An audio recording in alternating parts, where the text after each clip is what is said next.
Time to get you a check of the forecast, and we're going to start with the radar this morning because 24 hours ago we had a line of showers moving through the area thanks to a cold front that slowly marched its way across the state and into the Bahamas, and now all the rain is gone. Yesterday afternoon, the East Coast got rocked with strong and a couple of severe thunderstorm warnings. We saw some redevelopment out near the lake. Well, now that the front is out of here, we're going to see our winds come out of the north to northeast, and it's all sunshine. Now that front will not impact our temperatures at all. Matter of fact, we're going to be hotter today than where we were yesterday afternoon as we get up into the upper 80s as that sunshine continues through the overnight. I'll give you a sneak peek at tomorrow. Let's run through the early morning hours. No fog, no rain. And as we go through the afternoon, the winds come a little more out of the east, and we'll throw a few fair weather clouds there in the afternoon. As you're deciding what time to walk the dog here today, if you want cooler weather, do it early because this afternoon is going to be hot. We're going to be dry. It's going to be all sunshine. Now, we needed the rainfall. Unfortunately, we didn't see a lot of it, and it missed the rain gauges, so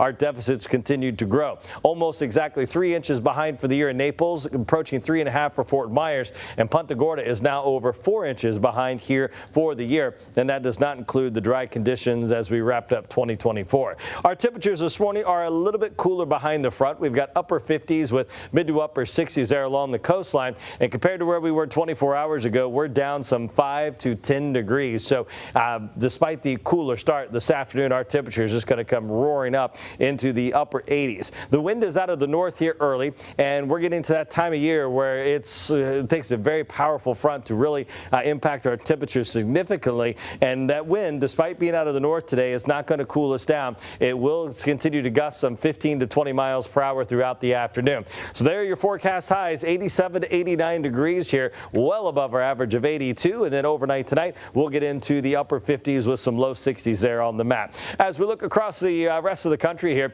we've got cooler weather as that trough is hanging on off to the north, and that's allowing for a little snowfall up around the Great Lakes and some streaky showers and thunderstorms there between Oklahoma City and Dallas. For us, it's going to be all sunshine as we go through the next couple of days, and that will continue through your Thursday. Now, I mentioned that trough. There's the colder air. It's going to start lifting out, and the ridge is going to build in, and that means warmth across the Midwest and the eastern half of the country. Over the next couple of days, we'll stay in the mid to upper 80s as we wait for our next chance of rain, and that will happen here over the weekend. Chance of rain starts late Saturday with a 60% chance of showers, maybe even an isolated thunderstorm as we wrap up the weekend on Sunday.